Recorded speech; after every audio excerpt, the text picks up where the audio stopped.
Hey guys, Matt Bishop here. I have the absolute honor right now of sitting down with one of the greatest music artists of all time, in my personal opinion, sir. Okay.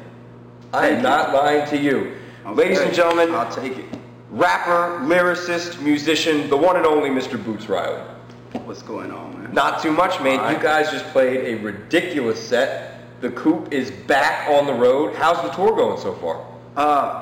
It's been fun. People have been dancing, sweating, drinking, smoking, and, All the above. Yeah, all of that. So, like a tour goes, It's good. It's been fun. Take me back to like 1998. You guys came out with a little record called Steal This Album, and it was absolutely phenomenal. Rolling Stone called it a masterpiece. Talk to me about kind of what was going on in hip-hop at the time. There was a lot going on. You guys and like Public Enemy, KRS-One, you guys were kind of the politically driven bands. And then you had the gangster rap and the more commercial hip-hop. What went into making this album, and what was going on kind of in the genre? Let's see. Steal This Album. Like 98 was probably like after like what people would consider the heyday of like Public Enemy, and and a lot of groups that were put into the category of political. First, I'd like to say that everything is political. Any opinion you have on the taste of orange juice, that's political. Everything that if you're talking about stealing something or smoking something or drinking, whatever, that's all political. It has to do with your worldview, what you think about the world. So, but what I put into my music is all those regular things about life, but I also put into it what I believe is what makes those day-to-day things happen. And I believe it has to do with the system. At the time when Steal This Album came out, the music industry was saying that nobody wanted to hear what they call political music. And what they meant by political music was music that purposely said that the system should change or something should change about the world. Music that didn't just say, oh, the world is fucked up or oh, the world is great. It said that we have to change it. And it came at a time when all of that was over. Matter of fact, the Coup's first two albums were at a time when the music industry was saying that all of that was over. So we've always been like kind of going against the wave of that. And so because I already know that we have the odds stacked up against us when we come out with albums, it frees me up to just do whatever I want to do. I know I'm not going to get on the radio, so I don't have to try to make the radio hit. I can just make the music that I'm passionate about. I know that it's that it's going to be have to be like an indie sort of thing and propelled by the fans, and so that makes me be able to just make the music that I'm passionate about. And I think that's what came across in Steal This Album at a time when people were really relying on the radio. And right now, and I think why the Coup has actually grown since that time is because the whole music industry has changed. You could have a hit on the radio, not many people heard it, because who listens to the radio anymore? Very few people except for 14-year-old girls, right? That's why all the music on the radio is made for 14-year-old girls, because those are the ones that are going to buy your record. Everybody else, including me, is going to download your shit, right? But we're going to go to your show and pay for a ticket, going to buy drinks and buy T-shirts and maybe a CD at the show. So the music industry has changed. You got to make some good shit. You can't make some shit where your cover looks good, people haven't heard it and they buy it. That was back in the 90s. Cover looked good, you had a few names on there. Oh, they got so-and-so on the record. Oh, fuck, should I buy this one or that one? I'm gonna buy that one. This has more songs on it, or whatever. You made all sorts of arbitrary choices. You heard the name. Now you hear a name, whether it's on the radio or whatever, and you download it and decide if you like it. If you like it, you're gonna go buy it afterward. You're gonna support. And so now is a time when folks that are not on major labels, such as groups like the Coup or whatever, can come out and people can decide for themselves whether they like it, and they can support it. You know, they can support it either by buying the recording or by coming to a show and buy and figure out other ways of financially supporting it. But the Coup, we have another mission. That is not only that. Of course, I want to be able to make a living so that I can keep doing that. But we have another mission. Our mission has been with all 5 of the Coup albums, and even the stuff that I did with Tom with Street Sweeper Social Club.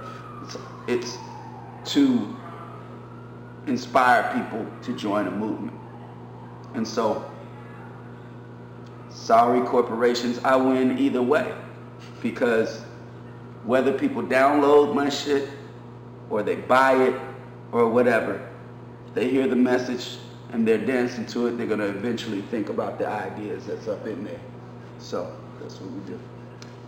You like answered questions before I like had them in my head, and you like answered them all. I feel like you have told so many great stories in your songs. You know, like it's not just a whole bunch of words that rhyme. It's actually a story from beginning to end. Is there, any kind of rhyme or reason to what you write? Is that your goal, to kind of get stories across, or does it just sort of happen that way? Well, when we got our first album deal, I was a film student at San Francisco State, and it cost money to make films at the time. This is, a while ago, and so I thought, fuck, okay, they're offering me this deal, and I can tell a whole story in a song, and that's a lot cheaper, and I don't have to get lights and all that type of stuff, or I can, stay at school and get a degree in filmmaking and hopefully make some film at some point. So I went with the record deal, and we put out records, but it made me, but I have an affinity for storytelling songs. I always like Slick Rick and Ice Cube. Those are 2 of the best story tellers in hip hop to me, and so that really influenced me, and it also influenced the way that I write. The way that movies influence the way that I write, and literature influences the way that I write. Salman Rushdie, Guillermo. I was going to say Guillermo Gomez Pena. I like Guillermo Gomez Pena. He's not a writer, but Salman Rushdie, Toni Morrison, Gabriel Garcia Marquez, the magical realism and things like that inspire the textures and the sort of juicy words I try to use, because I want my stuff. Again, here's another symptom of not knowing that the radio isn't going to play it. I know it's not going to be a big hit immediately, so I also want my lyrics to read well, like long after the time that everybody watching this right now is dead. I want people to be able to look at the lyrics in it for it to look good and read well too. And so literature actually influences a lot of the way that I write, and that's why I end up liking to write in story form sometimes. Talk to me about, you mentioned, your work with Tom Morello from Rage Against the Machine and Audioslave. You guys put out more of a rock album. It was actually a pretty heavy record. Talk to me about making that, adjustment into kind of a different genre, and, what that experience was like. Well, as you saw with the Coup show, for years, it's, there's a very thin line between funk and rock. Very thin. Like if you listen to P-Funk albums, sometimes you can't tell the difference. They jump on. So there's a thin line between funk and rock, and I think that the Coup has always been like on one side and gone up to the line, and Street Sweeper Social Club is very firmly on the other side of that line.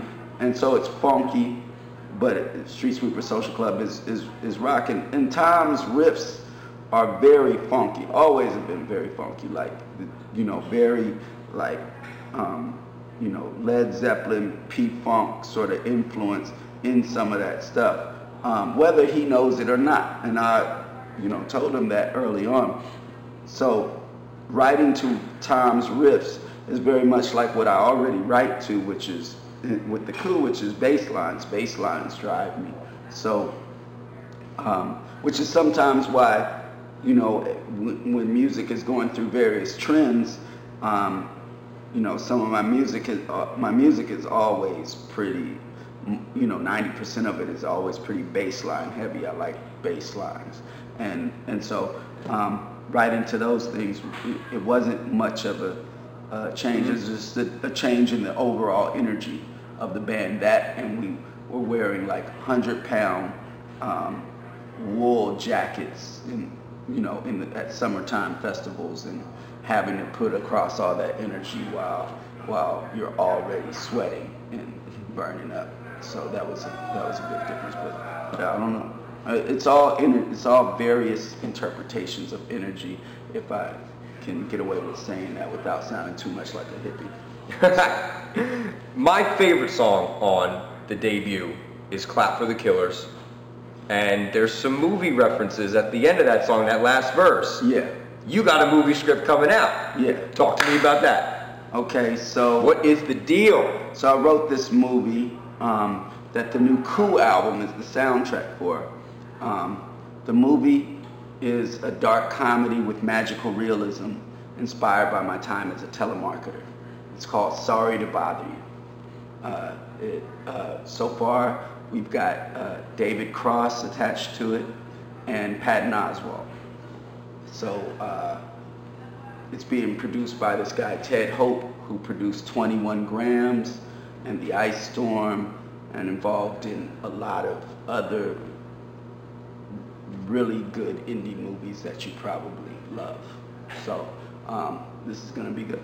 And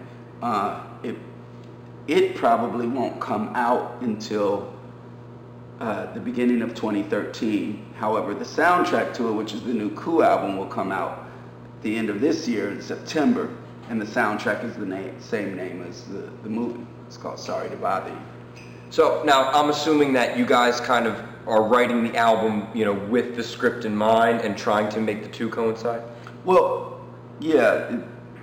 Or did it just sort of happen? There are a lot of themes in the movie. Because I wrote the movie, there are a lot of themes in there. It's a comedy, but the themes have to do with the same stuff I always talk about. So it's kind of easy. But yeah, there are some specific things, but you don't have to know the movie to understand what the lyrics are talking about. I purposely made it so that they can both exist on their own.